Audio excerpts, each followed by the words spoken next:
चलिए, पिछले क्लास में हम लोग पढ़ लिए थे फील्ड एमिशन में हम लोग इलेक्ट्रॉन कितने तरीके से निकाल सकते हैं, कितने मेथड से। तो सर पहला हीट देके उसको हम लोग बोलते हैं थर्माइनिक एमिशन, और दूसरा सर हम लोग निकाल सकते हैं बाय अप्लाइंग फील्ड, उसको हम लोग बोलते हैं फील्ड एमिशन। ठीक है, तो अगला जो एमिशन है उसका नाम है फोटो एमिशन। फोटो एमिशन, ठीक है। अगर हमने यहां पर सुटेबल एनर्जी की लाइट, सुटेबल एनर्जी या सुटेबल फ्रीक्वेंसी की लाइट अगर हमने गिरा दी तो ये जो इलेक्ट्रॉन है तब भी बाहर निकल जाएगा। इस एमिशन को हम लोग बोलते हैं फोटो एमिशन, ठीक है।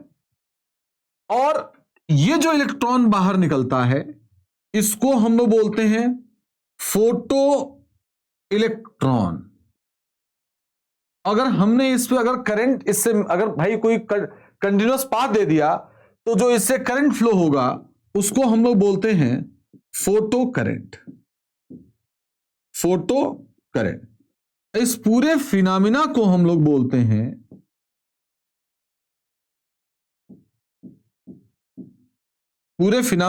हम लोग photo electric effect. Photo electric effect, ठीक है। इस बात को आप लोग ध्यान रखिएगा। चलिए, इसके बाद एक एमिशन आता है जिसको हम लोग बोलते हैं सेकेंडरी एमिशन। साइड बुक में आपको देखने को मिलेगा भी सेकेंडरी एमिशन, ठीक। अच्छा, इसका नाम सेकेंडरी क्यों पड़ा? क्योंकि एक इलेक्ट्रॉन दूसरे इलेक्ट्रॉन को निकालता भाई साहब, इसलिए इसका नाम है सेकेंडरी एमिशन, ठीक है। ये कोई मेटल सरफेस हो गया और यहां से एक इलेक्ट्रॉन आएगा भाई साहब, और ये पूरी अपनी एनर्जी यहां बैठे हुए इलेक्ट्रॉन को दे देगा। और अगर वो एनर्जी वर्क फंक्शन से ज्यादा या बराबर हुई तो तुरंत इलेक्ट्रॉन बाहर निकल जाएगा, इसीलिए इसका नाम है सेकेंडरी एमिशन। एक इलेक्ट्रॉन जाकर दूसरे इलेक्ट्रॉन, एक इलेक्ट्रॉन दूसरे इलेक्ट्रॉन से टक्कर करता है और अपनी पूरी एनर्जी उस इलेक्ट्रॉन को दे देता है। अगर एनर्जी वर्क फंक्शन से ज्यादा होता है तो बाहर चला जाता है, ठीक। तो इस एमिशन का नाम है हम लोगों ने दिया है सेकेंडरी एमिशन। तो the phenomena of emission of electron is called electron emission. अगर हम इलेक्ट्रॉन को एमिट कराएं बाई हीट तो बोलते हैं थर्माइनिक एमिशन। अगर बाई एप्लीकेशन ऑफ फील्ड, जैसे स्पार्क प्लग में होता है 10⁸ वोल्ट पर मीटर, तो उस एमिशन को हम लोग बोलते हैं फील्ड एमिशन। अगर हम सनलाइट के प्रेजेंस में कराएं, लाइट इंसिडेंट करा के, तो उसको हम लोग बोलते हैं फोटो एमिशन। जो उससे इलेक्ट्रॉन निकलता है उसे हम बोलते हैं फोटो इलेक्ट्रॉन्स, और उससे करस्पॉन्डिंग जो करंट मिलेगा उसको हम लोग बोलते हैं फोटो करंट। और इस पूरे फिनोमिना को हम लोग बोलते हैं photo electric effect. Photo electric effect, okay. चलिए, इसके बाद एक इलेक्ट्रॉन दूसरे इलेक्ट्रॉन को टक्कर मार के अपनी पूरी एनर्जी इसको दे रहा था। अगर वो एनर्जी सफिशिएंट होती है तो ये इलेक्ट्रॉन बाहर निकल जाएगा, ठीक है। इस एमिशन का नाम है सेकेंडरी एमिशन। देखिए, इस चैप्टर में हम लोगों को पढ़ना है लाइट के पार्टिकल नेचर के बारे में। फिर से बोल रहा हूं, इस चैप्टर में हम लोगों को पढ़ना है लाइट के पार्टिकल नेचर के बारे में। अगर हमें पार्टिकल नेचर पढ़ना है तो हमें पता होना चाहिए क्वांटम थ्योरी। और क्वांटम थ्योरी क्या कहता है कि लाइट एक जगह से दूसरे जगह जाता है in the form of packet of photon. In the form of packet of photon. फिर से क्या कहना है इनका यह कहना है कि फोटोन एक जगह से दूसरी जगह जाता है in the form of packets of photon. अब जो ही बातचीत आएगी भाई साहब फोटॉन्स के बारे में, जो ही बातचीत आएगी फोटॉन्स के बारे में, तो हमने बताया ना कि यहां पर जो एनर्जी या जो फ्रीक्वेंसी होनी चाहिए वो क्या होना चाहिए, सूटेबल होनी चाहिए। सर सूटेबल का मतलब क्या है, देखिए है क्या, ये जो फोटोन है इस फोटोन के पास फ्रीक्वेंसी होती है और एक सर्टेन फ्रीक्वेंसी तक होगी या उससे ज्यादा होगी। तो देखो बेटा मैं बता रहा हूं यहां पर कि जो फोटोन है, फोटोन को या तो मैं बोल, देखो फोटोन के पास एनर्जी है, अब वो एनर्जी अगर वर्क फंक्शन से ज्यादा या बराबर हो जाएगा तभी इलेक्ट्रॉन निकलेगा। अगर मैं बोलूं कि आप सर मुझे बताइए कि कंडीशन बताइए ताकि इलेक्ट्रॉन निकल जाए, तो सर जो यहां पर फोटोन है उसकी एनर्जी अगर वर्क फंक्शन से क्या होगी, अगर ज्यादा होगी तो इलेक्ट्रॉन बाहर निकल जाएगा। सर उसी के करस्पॉन्डिंग एनर्जी में ही आएगा एक फ्रीक्वेंसी, अगर लाइट जो फोटोन है उसकी फ्रीक्वेंसी एक सर्टेन फ्रीक्वेंसी के बराबर या उससे ज्यादा होगी तभी फोटो एमिशन होगा, और उस मिनिमम फ्रीक्वेंसी को हम लोग बोलते हैं थ्रेशोल्ड फ्रीक्वेंसी। ध्यान रखिएगा कि जो फ्रीक्वेंसी होनी चाहिए एक सर्टेन फ्रीक्वेंसी से ज्यादा या बराबर होनी चाहिए उस फ्रीक्वेंसी को हम लोग बोलते हैं थ्रेशोल्ड फ्रीक्वेंसी। थ्रेशोल्ड फ्रीक्वेंसी याद रखिएगा इस बात को कि सबसे बढ़िया कंडीशन है कि अगर मैं पूछूं कि कंडीशन क्या होनी चाहिए इलेक्ट्रॉन निकलने के लिए, फोटो एमिशन होने के लिए, तो जो फोटोन गिर रहे हैं उनकी एनर्जी वर्क फंक्शन से ज्यादा होनी चाहिए, या जो लाइट है फोटोन है, फोटोन की जो फ्रीक्वेंसी है, जो भैया देखो यहां पर मैं अभी लिखवाऊंगा फॉर्मूला कि एनर्जी के टर्म में एनर्जी में फ्रीक्वेंसी आता है, तो जो फ्रीक्वेंसी होनी चाहिए, जो फोटोन की फ्रीक्वेंसी होनी चाहिए वो एक थ्रेशोल्ड फ्रीक्वेंसी से क्या होनी चाहिए, ज्यादा। तो अब आते हैं हम अपने पहले फॉर्मूले पे, शायद फॉर्मूला पिछले स्लाइड में था, तो मैं बता दूं कि जो वर्क फंक्शन का फॉर्मूला होता है वो होता है H mu naught. Phi naught होता है वर्क फंक्शन और म्यू नॉट क्या होता है, थ्रेशोल्ड फ्रीक्वेंसी।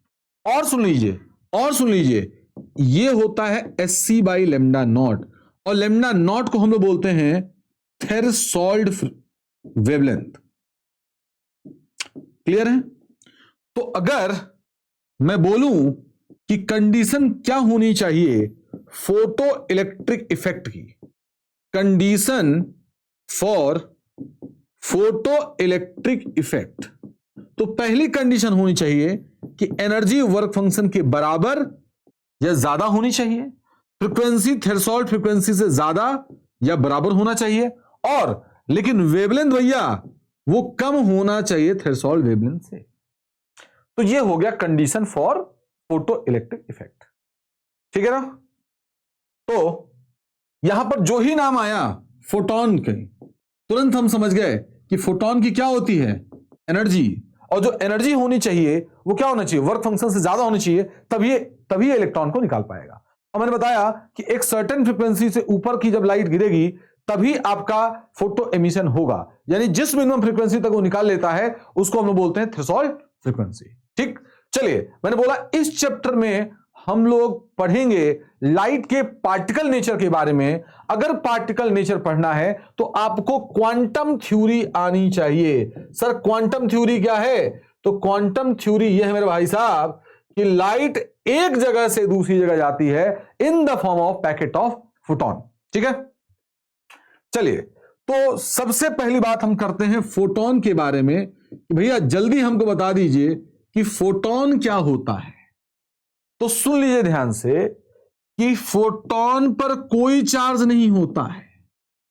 अगर कोई चार्ज इलेक्ट्रिक फील्ड में रखा रहता है तभी तो उस पर फोर्स लगता क्यों, लेकिन चार्ज ही नहीं है, यानी इलेक्ट्रिक फोर्स में इस पर कोई डिफ्लेक्शन नहीं होगा। ये अगर फोटोन जाएगा, चार्ज है ही नहीं, इलेक्ट्रिक फील्ड में कोई डिफ्लेक्शन नहीं होगा।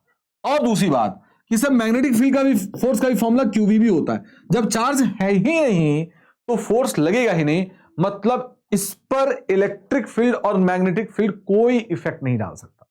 यह बात आप जान लीजिएगा।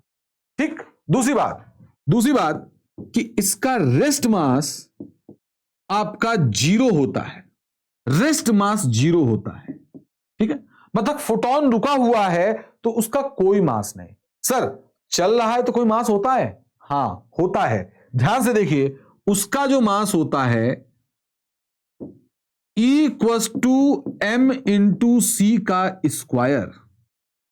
इसी m को लेंगे हम और बोलेंगे इसी को इफेक्टिव मास।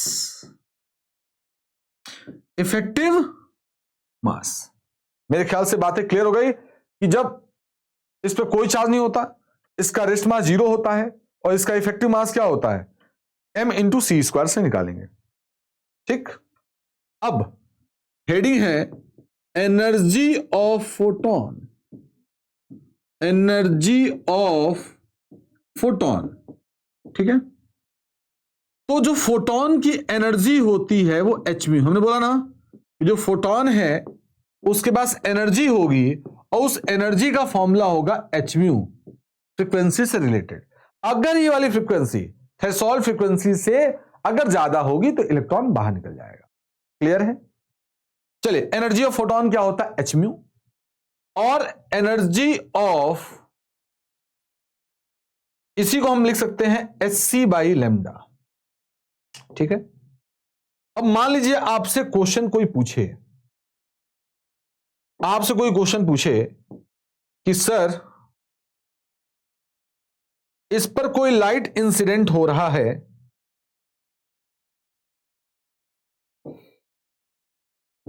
इस पर कोई लाइट इंसिडेंट हो रहा है जिसकी वेवलेंथ है 400 नैनोमीटर, तो बताओ आखिर इस फोटोन की एनर्जी कितनी होगी?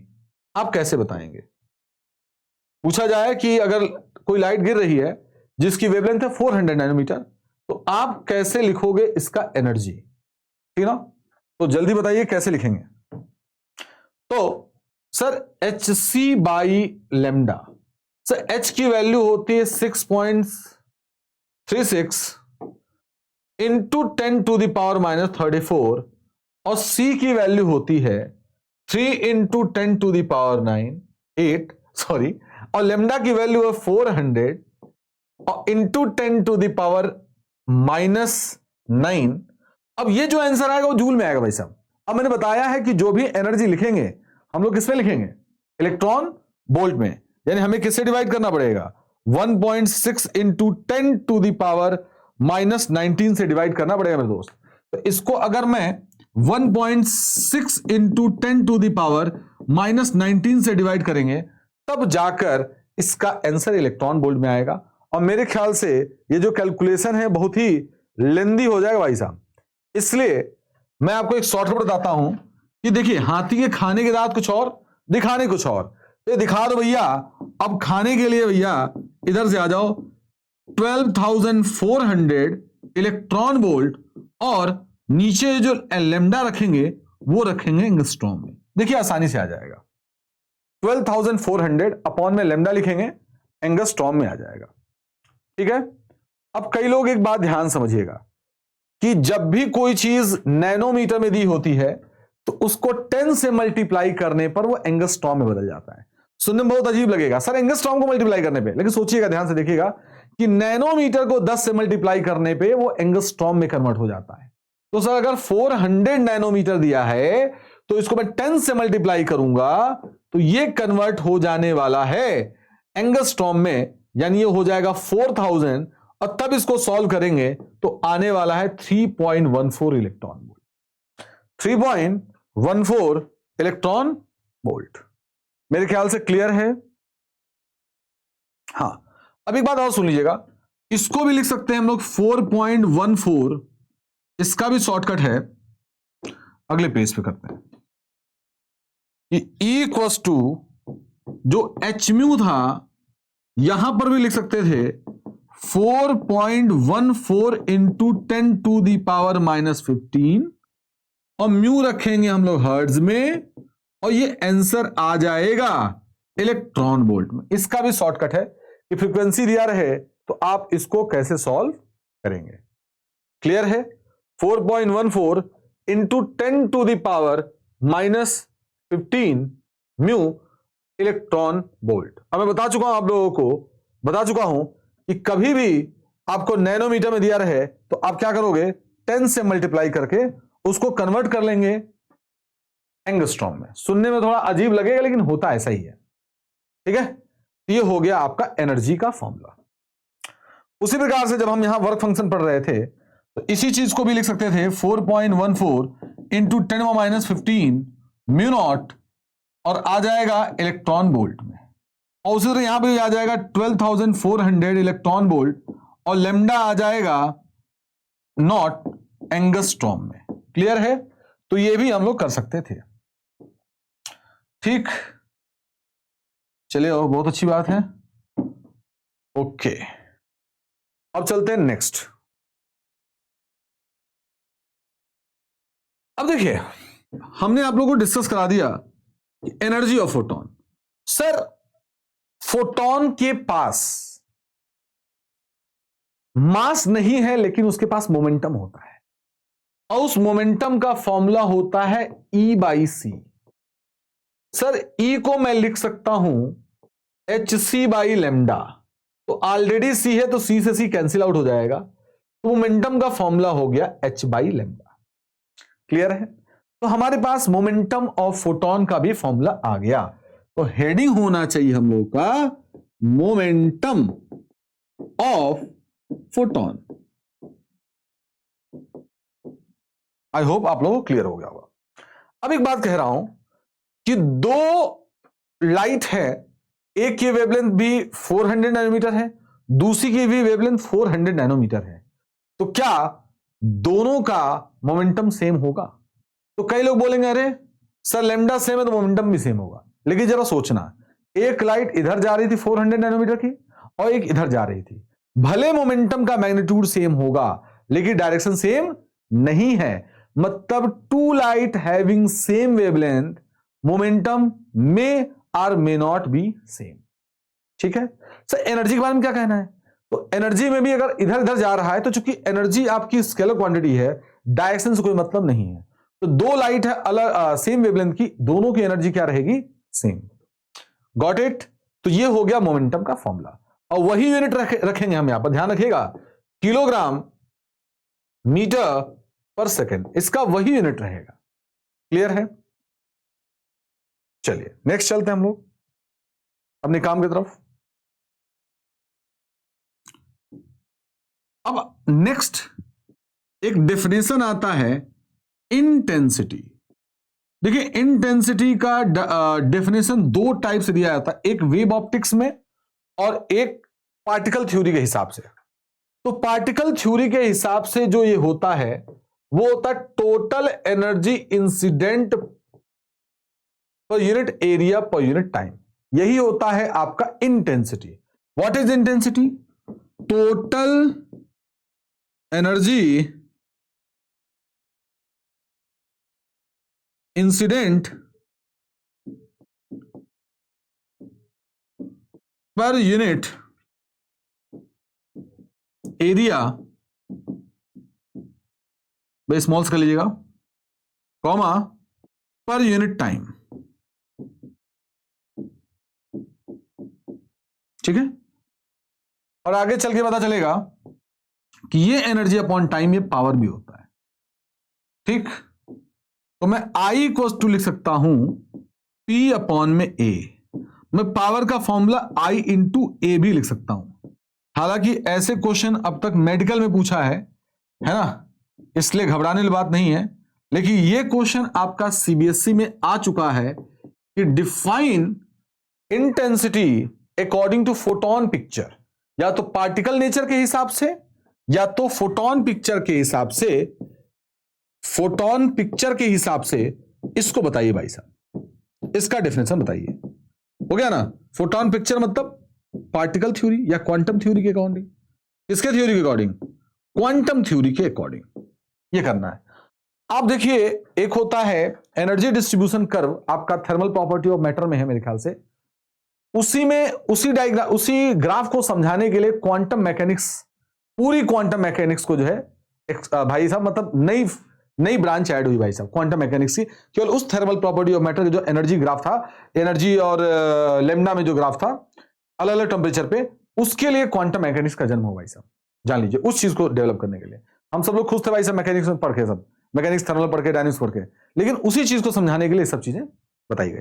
ठीक, तो क्वांटम के हिसाब से, फोटोन पिक्चर के हिसाब से इंटेंसिटी का डेफिनेशन होता है total energy incident per unit area per unit time. Got it? चलिए बेटा ध्यान से देखिए, हो सकता है कि जब आप किसी टॉपिक को पहली बार पढ़ें थोड़ा समझ में कम आए, क्योंकि पहले आपने उसको कभी देखा नहीं है।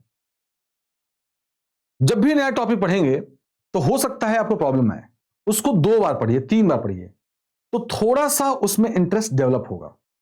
और देखिए, कुछ बच्चे होते हैं कि तुरंत जल्दी समझ जाते हैं, कुछ लोगों को थोड़ा सा मेहनत करना पड़ता है भाई साहब। तो किसी टॉपिक को समझना है तो मेहनत तो करना पड़ेगा बेटा। आप ये सोचो कि सब्जेक्ट छोड़कर ना पढ़कर आ जाएगा तो कभी नहीं होगा। इसलिए हार्ड वर्क करिए बेटा। 300% चांस है बेटा, 100% नहीं बोला मैं, 300% चांस है कि आप अगर अच्छे से मेहनत करें तो आप सफल जरूर होंगे। ठीक है, तो नेक्स्ट टॉपिक पे चलते हैं। जो अभी हमने हेडिंग यहां लिखा था, बीच में टॉपिक आया था पावर। पावर क्या होता है? Total energy incident per unit area.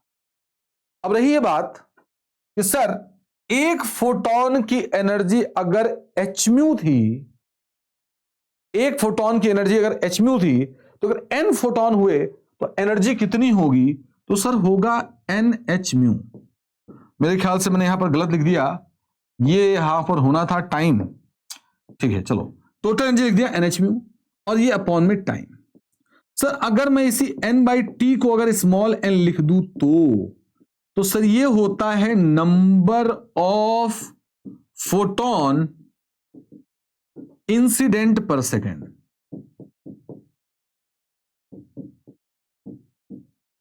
Clear है?